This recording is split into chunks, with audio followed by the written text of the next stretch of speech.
जनता की आवाज सीधी सरकार के पास।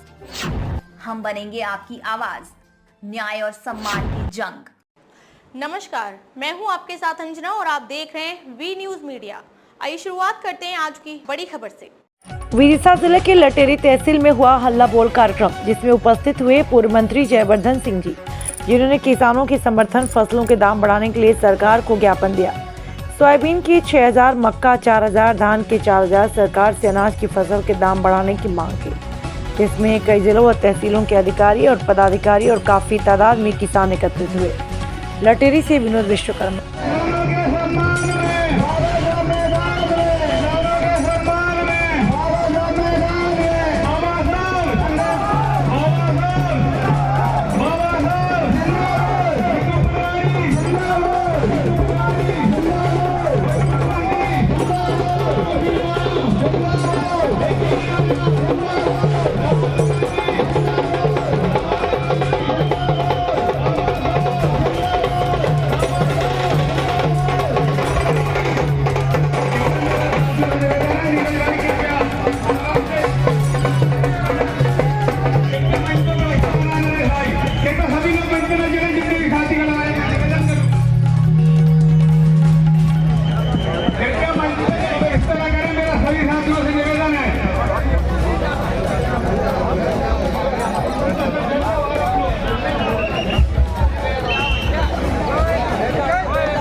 लटेरी के इस पावन पुण्य भूमि पर हार्दिक हार्दिक स्वागत वंदन अभिनंदन करते हैं। मेरा सभी सम्मानित मंचासीन अतिथियों से निवेदन है, कृपया पीछे आकर के बैठ जाएं। मेरा सभी मंचासीन अतिथियों से निवेदन है, तो कृपया मंच पर इतना करें सब लोग। मैं निवेदन करूंगा, आदरणीय बाबा साहब का लंबे इंतजार के बाद में आज वो हम मेरा सभी साथियों से निवेदन है, मंच वाले में कृपया बैठ जाए, कृपया पीछे वाले बैठ जाए। मेरा निवेदन नंबर वाइज बैठ जाए, पीछे वाले लोग बैठ जाए। आप लोग आदरणीय जिलाध्यक्ष की निवेदन करूंगा कि पीछे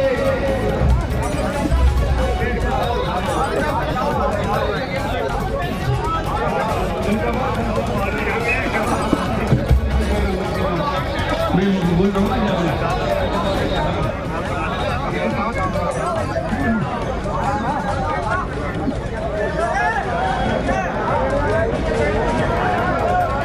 मेरा निवेदन है, कृपया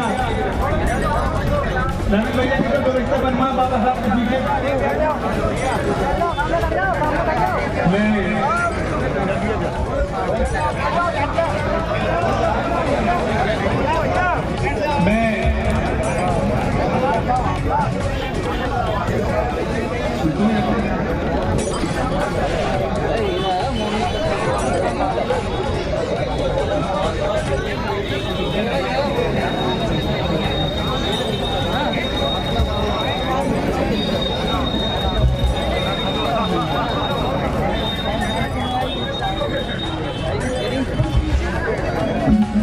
मेरा सभी साथियों से निवेदन है, कृपया व्यवस्था बनाएं, कृपया व्यवस्था बनाएं। अगर मैं कृपया पीछे सरकारी लोगों को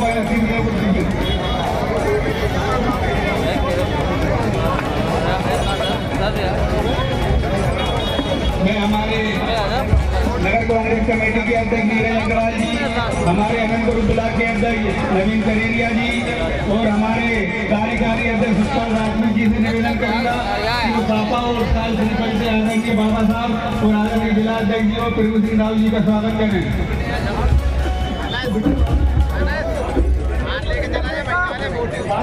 मैं जिला अध्यक्ष जी निवेदन करूंगा, कृपया आदरणीय जिला अध्यक्ष राव जी कृपया पीछे।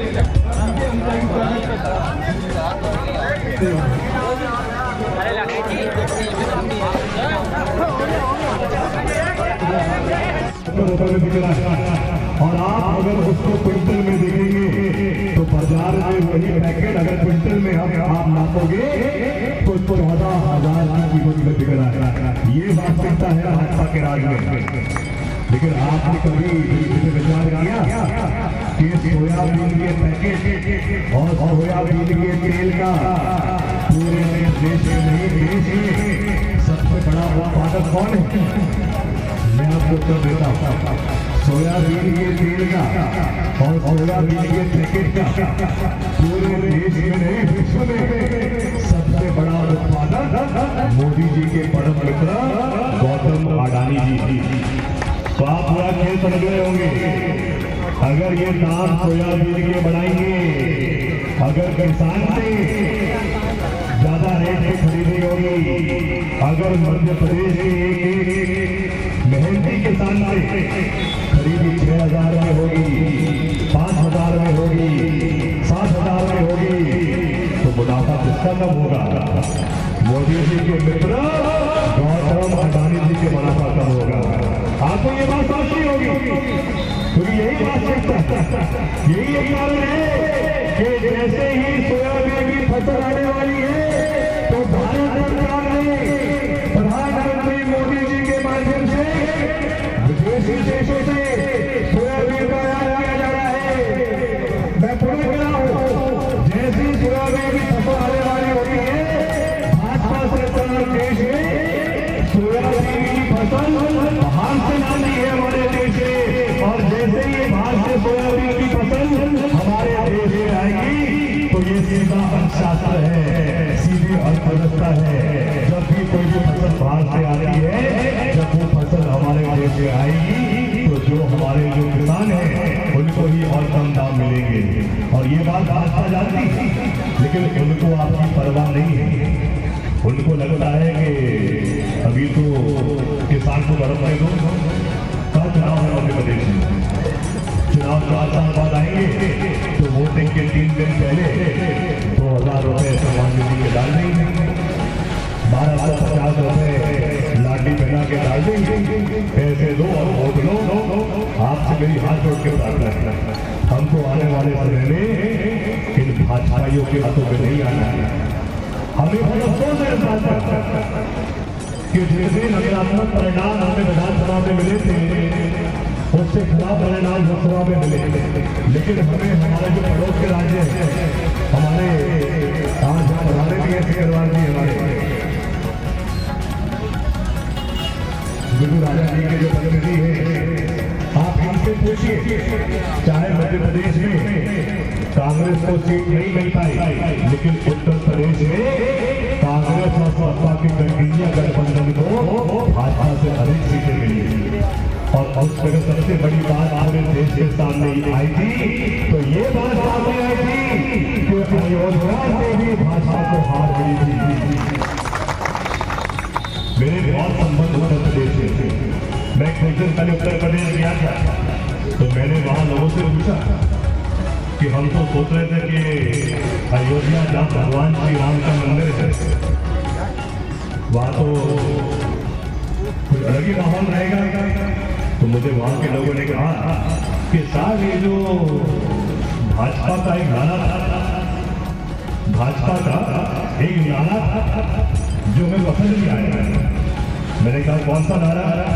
साहब ये भाजपा के लोग चुनाव के पहले गली गली में घर घर में एक नारा कह रहे थे कि जो राम को लाए हैं हम उनको लाएंगे।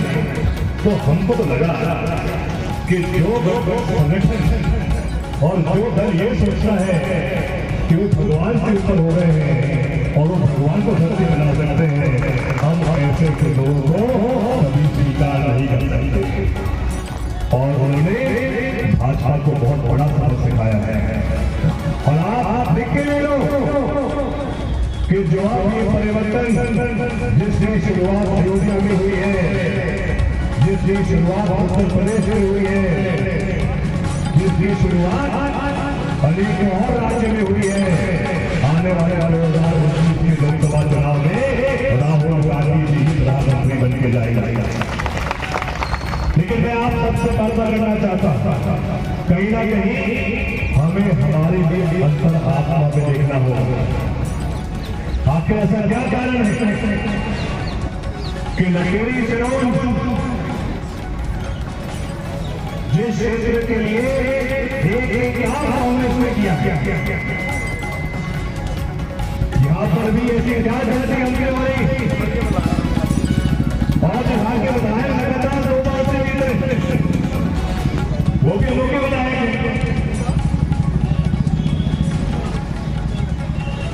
आधे समय तो खुद की सरकार से परेशान रहते हैं, और जब खुद के सरकार से ही परेशान नहीं रहते तो वो सुनते हैं कौन कांग्रेसी इसको कैसे फंसा सकते, गाड़ी उसकी जब जला दे, मकान तोड़वा दे, फर्जी केस करवा दे, जिला भर की कार्रवाई करा दे, जमीन नपवा दे, सिर्फ ये जो हल्के काम है इनके अलावा उमाकांत जी को जनता के हित में कभी कोई चिंता नहीं रहती। ये बहुत अफसोस की बात है। मैं बधाई देता हूँ जो सुझाव आपको आज प्रभु सिंह जी ने दिया है, और मैं विषय आग्रह करूंगा अध्यक्ष जी से कि अभी अभियान चलाए कि विदिशा जिले के 5 विधानसभाओं में कांग्रेस के नेता वहां के क्षेत्रीय विधायक के पास जाके ये मांग करें, और विधायकगण भी जो भी है वो भी मुख्यमंत्री जी को और देश के कृषि मंत्री को पत्र लिखे कि तत्काल पूरे प्रदेश और देश में सोयाबीन की खरीदी 6,000 रुपए में होनी चाहिए। मैंने आज ही बैठक ली थी, आरोन में समीक्षा बैठक ली थी। लटेरी की तुलना में आरोन तहसील में अधिकतर फसल पूरे देश भर में जितना सोयाबीन का उत्पादन होता है उसका 50% अकेले मध्य प्रदेश में किसान उत्पादन करता है सोयाबीन का। और क्या आपको पता है कि सोयाबीन को जब पैकेज में डाल देते, किसान से फसल खरीदने के बाद जब सोयाबीन की मैन्युफैक्चरिंग होगी, उसका उत्पादन होता है, और जो बड़े बड़े व्यापारी होते हैं, बड़े बड़े उद्योगपति होते हैं, जब वो सोयाबीन की पैकेजिंग करते हैं